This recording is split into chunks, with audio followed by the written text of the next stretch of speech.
Ok, posto? Ok, buonasera a tutti, allora benvenuti al nostro primo incontro sullo studio del libro dell'Apocalisse e un saluto a tutti quelli che ci stanno seguendo da casa, i fratelli, che il Signore ci possa benedire con la sua parola, no? Allora, stasera cominciamo questa serie di studi, non sappiamo ancora quanti studi saranno in sequenza, ma faremo fino alla fine del libro di Apocalisse, ok? È interessante che la parola Apocalisse è un termine usato oggi in senso molto negativo, no? Catastrofe apocalittica. In realtà la parola Apocalisse non significa altro che rivelazione, ok?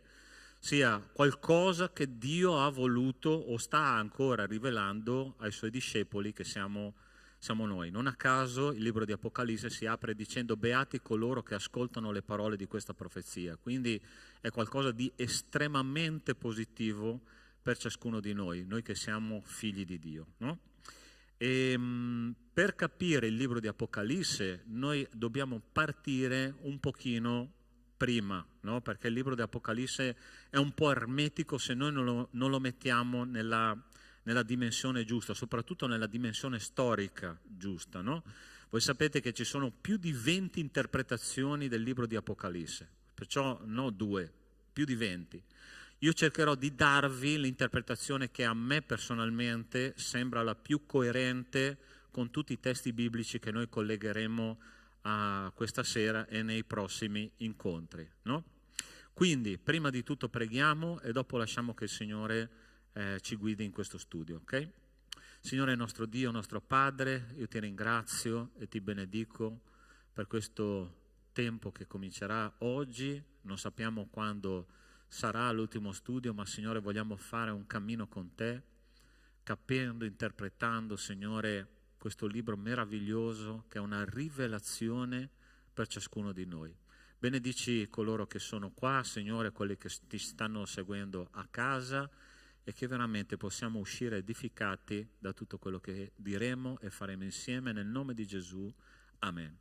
Allora, per capire il libro di Apocalisse noi dobbiamo capire che cosa sta succedendo nel popolo di Dio che è Israele, no? Israele oggi sta vivendo un momento terrificante, no? Sia questa guerra continua che c'è tra Israele e i popoli vicini sono l'indicatore che qualcosa sta succedendo in quella terra che il Signore Gesù ha scelto come la sua terra, no?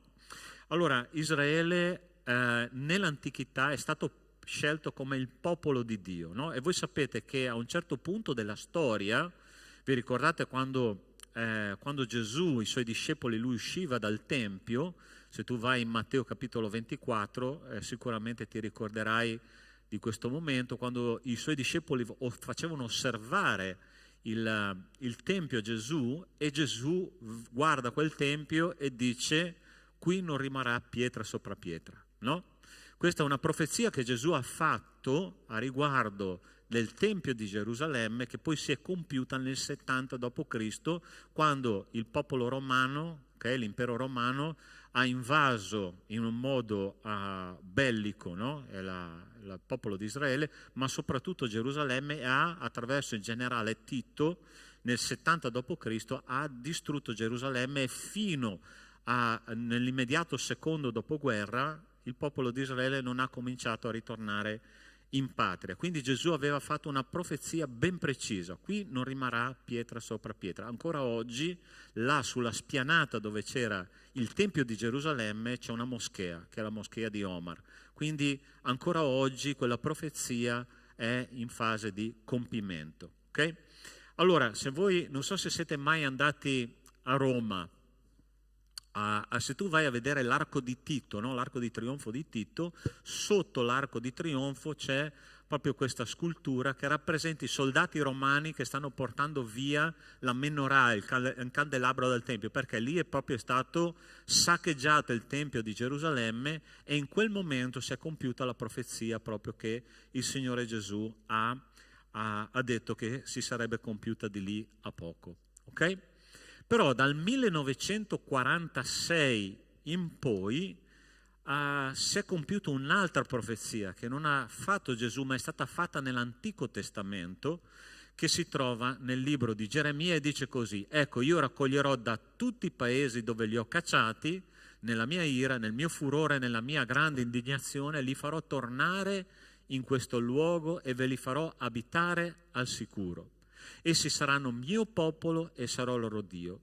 Darò loro uno stesso cuore, una stessa via, perché mi temano per sempre, per il loro bene e per quello dei loro figli dopo di loro. Farò con loro un patto eterno. Ossia, c'è una profezia nell'Antico Testamento, in questo libro, che dice che un giorno gli ebrei sarebbero tornati in patria e Dio avrebbe ripreso il suo rapporto con il suo popolo. Allora lì qual è il grande problema?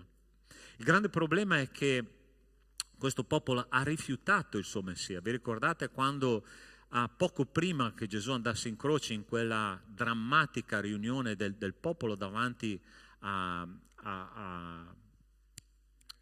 Sinedrio, no, ma non solo il Sinedrio, davanti a Pilato, no? Mi scappava il nome. Davanti a Pilato hanno detto: il suo sangue ricada su di noi. Okay? Quindi in quel momento loro hanno con la loro bocca stessa dichiarato che rifiutavano il Messia. Quindi che cosa Dio ha fatto nei suoi piani eterni? Okay? Semplicemente ha messo da parte Israele per un tempo e ha cominciato a lavorare con noi, ossia con i gentili, con la Chiesa. Però ovviamente noi dobbiamo capire questa storia di Israele affinché noi possiamo entrare con una certa logica nel libro di Apocalisse. Vi do una brutta notizia, ok? Questa sera non leggeremo il libro di Apocalisse, ma cominceremo da un'altra parte proprio per arrivare a Apocalisse comprendendo molto meglio quello che stiamo leggendo, ok? Ora vediamo qua l'altra slide. Eccola qua. Israele nel 1914, dove oggi sorge Tel Aviv che è diciamo così, una delle città più importanti di Israele, era deserto, no? Oggi Tel Aviv è questa. Quindi quella profezia che è stata fatta centinaia di anni prima che tutto questo succedesse è cominciato a compiersi attraverso il ritorno degli ebrei in patria. Queste sono vigne nel deserto del Negev, ok? Guarda questa profezia che si trova nel libro di Ezechiele, che dice così: la terra desolata sarà coltivata.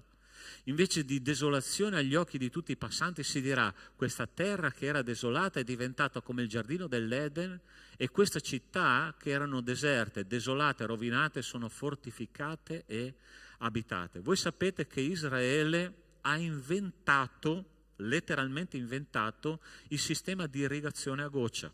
Ossia, lui nel deserto, Israele sta coltivando vigne. Voi sapete che Israele è una cosa molto interessante, vende fiori all'Olanda, ossia l'Olanda che è il padrone del commercio dei fiori in tutto il mondo, compra fiori da Israele, perché in Israele ci sono dei fiori che sono assolutamente anormali nel mondo. Non so se avete mai visto nelle vostre botteghe, tra virgolette, o supermercati, il pompelmo di Giaffa, no? I pompelmi di Giaffa sono dei pompelmi di questa dimensione, sono delle cose impressionanti. Dove coltivano le vigne, dove coltivano i pompelmi, dove coltivano le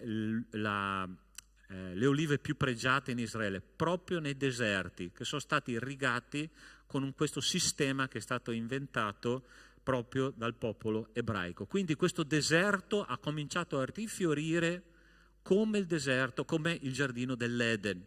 Quella profezia si sta assolutamente compiendo nel popolo di Israele, no? Vediamo un'altra cosa qua molto interessante. La risurrezione di una lingua antichissima come la lingua ebraica. Ossia, ci sono dei esperti linguisti che dicono che se tu prendessi, per esempio, il profeta Isaia, che parlava l'ebraico antico, lo mettessi in centro città a Gerusalemme a leggere un giornale qualsiasi ebreo, capirebbe il 95% di quello che c'è scritto. Perché? Perché la lingua ebraica, e voi sapete benissimo che per esempio l'Italia è una dimostrazione che succede esattamente il contrario. Qua fino a 100 anni fa circa si parlava ancora latino, no? Oggi 100 anni fa no, ma un pochino di più, ma non andiamo tanto in là.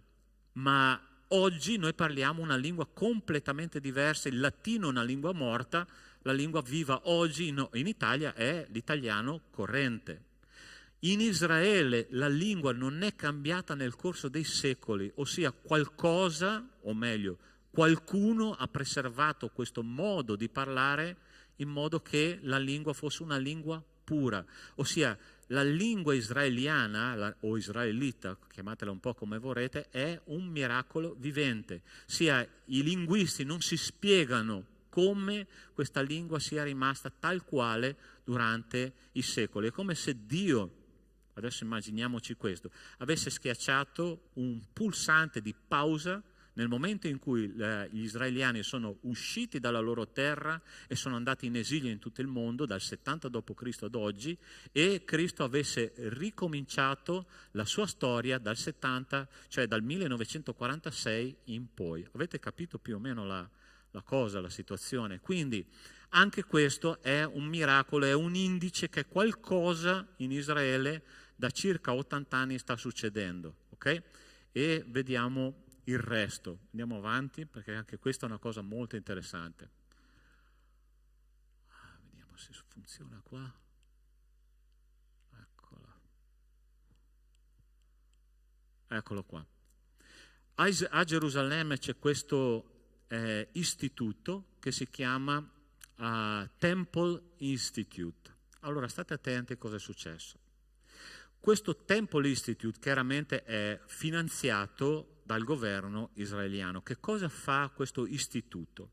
Questo istituto si occupa di ricostruire il Tempio di Gerusalemme, ossia il Tempio del re Erode, che è stato distrutto, come abbiamo detto, nel 70 d.C., e rimettere in piedi tutto il sistema religioso, spirituale dell'epoca di Gesù. Okay? Allora state attenti, questo Tempio è praticamente i mattoni, che non sono mattoni come noi li immaginiamo, ma sono dei veri e propri blocchi di marmo, sono stati tagliati, sono in un magazzino e sono là che aspettano per essere messi insieme per ricostruire il Tempio.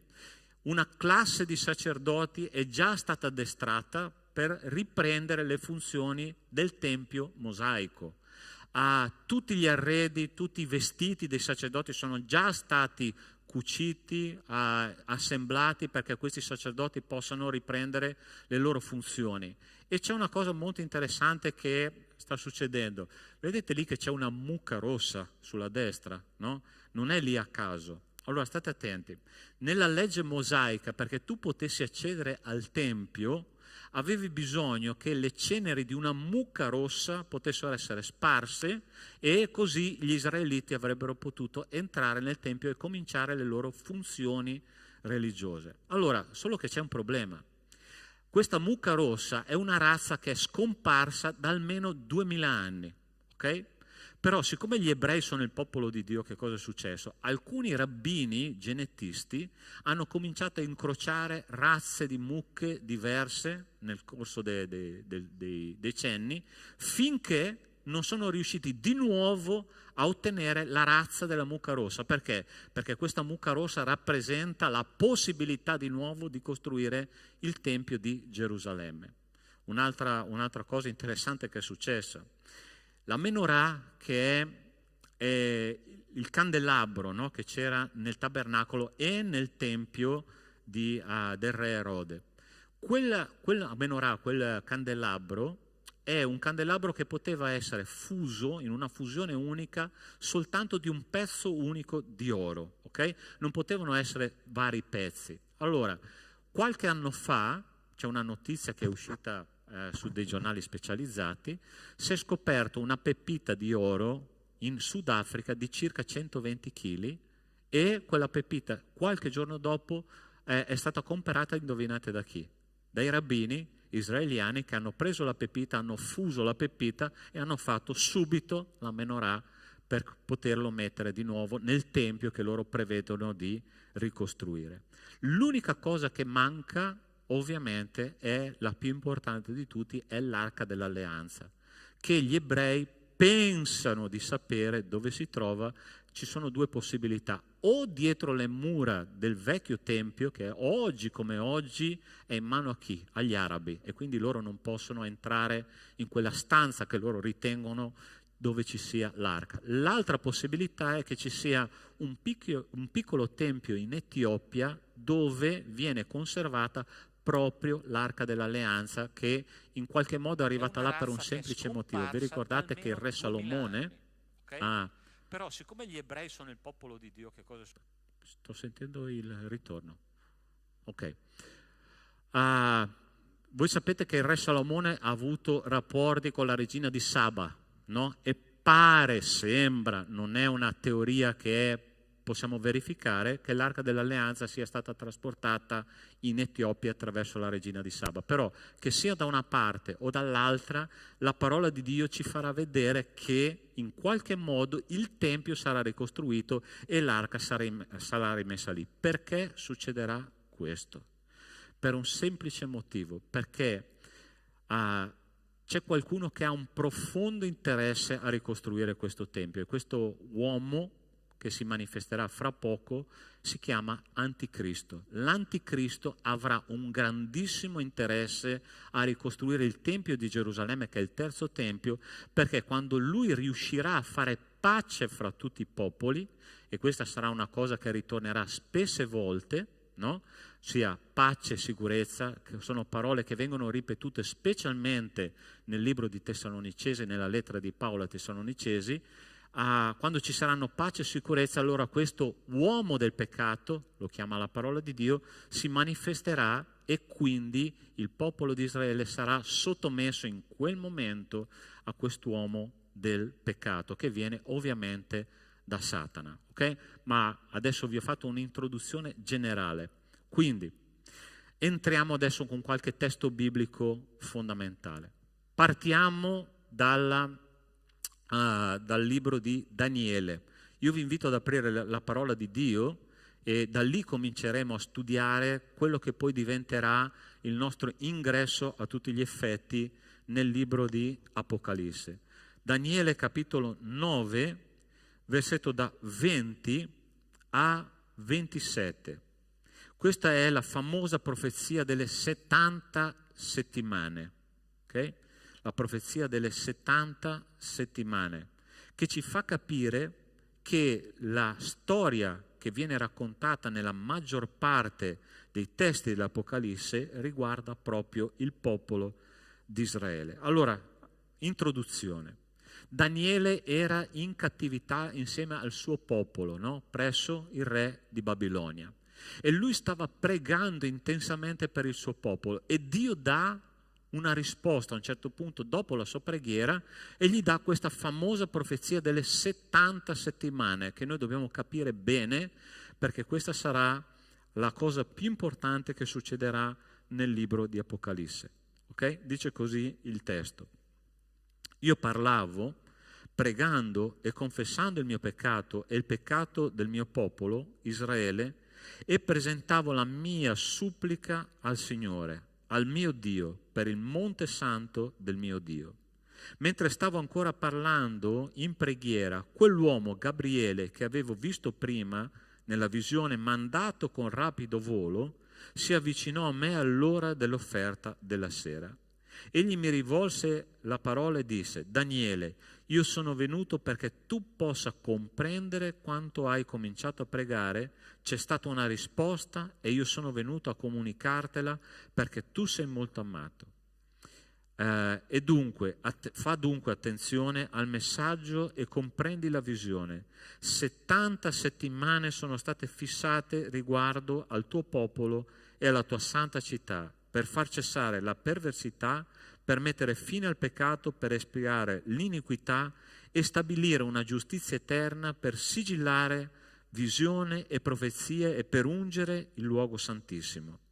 Sappi dunque e comprendi bene, dal momento in cui è uscito l'ordine di restaurare e ricostruire Gerusalemme fino all'apparire di un unto, e qua è interessante questa parola che viene usata qua, la parola unto è la parola Messia, nella versione greca è la parola a Christos, ok? Quindi fino all'apparire di un unto. Tenete presente che questa profezia è stata fatta più o meno 600 anni prima della morte di Cristo, ok? Quindi con una precisione che vedremo assoluta.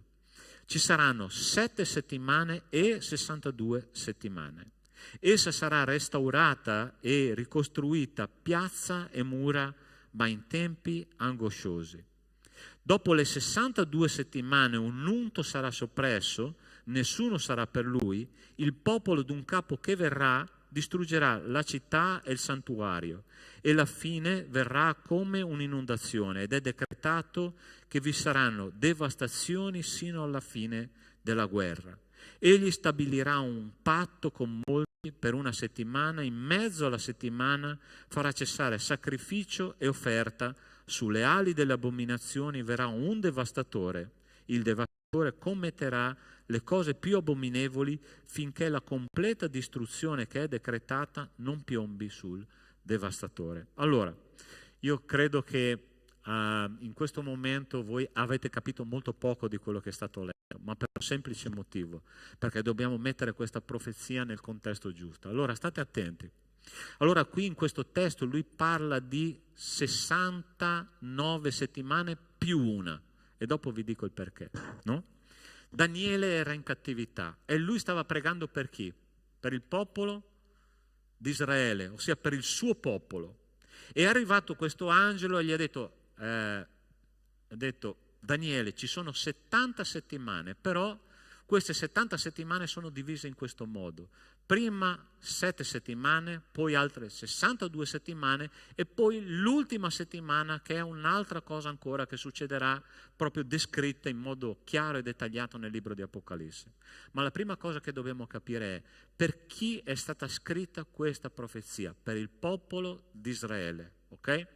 Allora, le prime 7 settimane si compiono partendo da questo decreto che è il decreto di Artaserse, no? Che è il decreto che dice che a un certo punto un signore di nome Neemia, ti ricordate chi era Neemia? Il re gli ha detto va a ricostruire la tua città perché la tua città è distrutta. E lui parte, va a ricostruire la sua città e quel decreto esce nel 445 avanti Cristo, ok? In quel momento, da quel momento in cui Neemia comincia a ricostruire la città, passano 49 anni che sono 7 settimane di anni. Allora è interessante che il popolo di Israele, quando noi leggiamo la parola settimana, noi pensiamo a che cosa? A che cosa? 7 giorni, no? Per un ebreo, loro contare il tempo era così. O era una settimana di giorni, o era una settimana di anni, o era una settimana di secoli, ossia o 7 giorni, o 7 anni, o 7 secoli, dipendendo dal contesto. In questo contesto, questo numero che ti dice passeranno 7 settimane dalla ricostruzione fino alla fine della ricostruzione completa di Gerusalemme, passeranno 49 anni, ok? Da lì in poi passeranno altre 62 settimane fino alla morte, dice la profezia, di un unto, ossia di un Cristo. Okay? Quindi in totale passano circa 434 anni più 49 anni di ricostruzione. Se noi facciamo il conto di queste settimane di anni, okay, noi arriviamo esattamente al 30 d.C., e voi sapete che il conteggio dei giorni di ogni anno di Israele non era 365 giorni, ma 360 giorni. Sono anni profetici, gli ebrei contano il tempo così. Se noi partiamo dal 445 andando fino alla morte di Cristo, è interessante che questa profezia si compie in modo millimetrico, perché allo scadere della 69esima settimana di anni Cristo entra in Gerusalemme e viene acclamato come il Messia. Vi ricordate quando è stata fatta la festa delle, tra virgolette, delle palme, quando tutti hanno buttato i vestiti per terra, quando lui passava sulle vie di Gerusalemme montato da un asino, ossia in quel momento scadeva la 69esima settimana della profezia di Daniele. E qua stiamo spiegando queste 69 settimane, però attenzione, qui non parla di 69 settimane, ne parla di 70 settimane, ossia di un altro periodo di 7 anni che è il periodo che noi troviamo nel libro di Apocalisse dal capitolo 4 fino al capitolo 20. In questi 16 capitoli si compie questa 70ª settimana di Daniele. Perché? So che è un ragionamento teologico che bisogna seguire, ok? Mi raccomando che è un passaggio importante. Ma attenzione, perché ancora non si è compiuta la 70ª settimana di Daniele, dove la parola di Dio in questo testo, se tu lo osservi bene, che un uomo farà un patto con molti, metterà d'accordo popoli, poi alla metà di quella settimana romperà il patto e comincerà a fare dei sacrifici strani nel Tempio. Questa è proprio la figura dell'anticristo che... Perché quella 70ª settimana non si è ancora compiuta? Perché oggi noi stiamo vivendo il periodo della Chiesa. Mi state capendo? Questa profezia non è per la Chiesa, è per Israele. Allora sta attento. È come se Dio in questo momento, ossia dalla morte di Cristo fino ad oggi, okay, che stiamo ancora vivendo il periodo della Chiesa, ancora non si è compiuta la 70ª settimana, perché quella profezia è per Israele, non è per la Chiesa. Prima che questa profezia si compia, deve succedere una cosa importantissima, che è il rapimento, la traslazione della comunità della Chiesa mondiale. Quindi Dio che cosa farà? Ricomincerà il suo rapporto con Israele. Chi è che non ha capito qua? Alzi subito la mano, per favore, che così andiamo avanti. Senza vergogna, ok?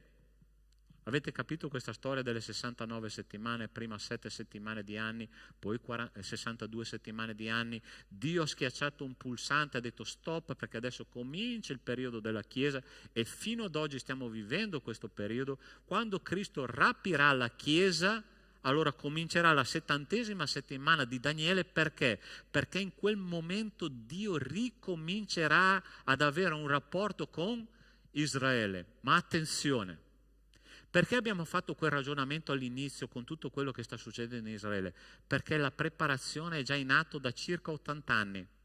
Ossia, Dio riporta il suo popolo nella terra, ha rifatto risorgere una lingua antica di secoli, sta cominciando a rendere la terra di Israele come un Eden, come era all'inizio. Perché? Perché Dio sta progettando di riprendere il suo rapporto con Israele. Quindi la prima cosa che ti chiedo adesso: quanto è vicino il ritorno di Cristo? Vicinissimo, perché è già 80 anni. La parola di Dio dice ai tempi dell'Apostolo Giovanni: figlioletti miei, è l'ultima ora. Se era l'ultima ora, allora, carissimi, oggi noi siamo talmente vicini al ritorno di Cristo che è impressionante. Ossia, Israele è l'orologio di Dio. Quello che sta succedendo qua ci dice quando Cristo torna. E quando Cristo torna è molto vicino. Perché? Perché Lui sta preparando, il Signore sta preparando la sua terra perché riprenda il suo rapporto personale con il popolo di Israele. Ossia, il Messia che è stato rifiutato in quel tempo, durante il libro di Apocalisse, gli ebrei apriranno gli occhi e diranno: veramente quello è il Messia che noi stavamo aspettando. Voi sapete che qualche anno fa è morto il rabbino capo di Israele, no? C'è anche un video su YouTube, potete andarlo a vedere, e lui ha lasciato il suo testamento spirituale. In questo testamento, voi sapete come sono i rabbini, no? Ossia, i rabbini sono completamente versati nella legge di Mosè, ma in questo rotolo che lui ha lasciato, in questo testamento spirituale, lui ha scritto esattamente che Cristo era il profeta che noi stavamo aspettando e noi non l'abbiamo riconosciuto come popolo. Ossia, ovvio che dopo il popolo di Israele ha detto: ma sì, sai, era la vecchiaia, poverino, stava un po' male con la testa. Ma è questo che gli ebrei cominciano a riconoscere qualcosa in Cristo, perché veramente Cristo è stato il Messia che loro stavano aspettando. Ossia, tutte le scritture stanno indicando che Cristo era veramente il Signore che loro stavano aspettando. Vediamo che, ok, abbiamo ancora più o meno 5 minuti, perché termineremo alle 7:50, 5-7 minuti, ok? Avete capito fino a qua? Chiaro? Allora, se volete possiamo ripassare questi momenti, poi diventerà tutto più facile, ok? Perché Apocalisse è molto semplice, ma adesso era importante capire questa sequenza di eventi, no? Apocalisse per la maggior parte riguarda il popolo di Israele, ok? Anche i popoli non ebrei, ma è importante che noi capiamo il fulcro di tutto quello che sta succedendo, ed è quello che sta succedendo in Israele, è indicatore del ritorno di Cristo, ok? Qualche domanda? Tutto tranquillo? Allora, io comincerei non mi azzardo a cominciare un altro, perché adesso comincerei a entrare proprio in Apocalisse. La prossima volta, okay, studiamo proprio il capitolo 1, che è l'introduzione al libro di Apocalisse, e vedremo alcune cose molto interessanti. Poi, non so se avete visto lì il periodo della pausa della Chiesa, no? Vi ricordate le lettere che vengono scritte, le 7 lettere di Apocalisse, il capitolo 2 e il capitolo 3 di Apocalisse? Sì, è una domanda? Ah, ok, sì. E quelli, vi anticipo, così vi lascio un po' il sapore in bocca, va bene? Sono i 7 periodi della storia della Chiesa fino all'ultima Chiesa, che è la Chiesa che passa, la Chiesa nominale, la Chiesa di Laodicea, no? Che passa dal periodo della Chiesa missionaria, che siamo ancora noi, passa alla Chiesa di Laodicea, che è l'unica Chiesa nel libro di Apocalisse che riceve soltanto rimproveri. È l'ultima Chiesa, è la Chiesa ecumenico-liberale del XXI secolo, quella che sta entrando in una mentalità: tutte le strade portano a Dio. E quindi Dio che cosa fa? La rimprovera costantemente, senza dare neanche un elogio. Lì sarà il momento in cui il Signore rapirà la sua Chiesa e ricomincerà il suo rapporto con il popolo di Israele. Okay? Io mi fermerei qua, perché altrimenti andiamo in un ragionamento che bisogna fare fino in fondo, e abbiamo 2 o 3 minuti. Okay? Se avete qualche domanda fino adesso, tutto tranquillo? O siete addormentati, oppure io sono troppo bravo, ma è più... Ok. Va bene, carissimi? Ok? Possiamo pregare per chiudere. Grazie per chi ci ha seguiti da casa, che Dio vi benedica, e preghiamo che la prossima settimana possiamo entrare veramente nel vivo dello studio del libro. Ok? Preghiamo. Signore nostro Dio, ti ringraziamo per questa introduzione. Ti chiediamo, Signore, di benedire il nostro tempo insieme. Ti ringraziamo, Signore, perché la tua parola è chiara, Signore. A volte bisogna andare un po' più a fondo, studiare, Signore, alcuni argomenti delicati, sembrano difficili, ma, Signore, la parola di Dio spiega la parola di Dio. E questa è la nostra direzione, e questo è il nostro intento. Non vogliamo mettere niente di umano, nessuno delle nostre parole, ma soltanto capire chi tu sei, Signore, e quali progetti hai per noi e per l'umanità. Grazie, Padre, per questo tempo prezioso. Ti benedico e ti lodo nel nome di Cristo Gesù. Amen. Grazie per l'attenzione e per aver volato con la nostra compagnia.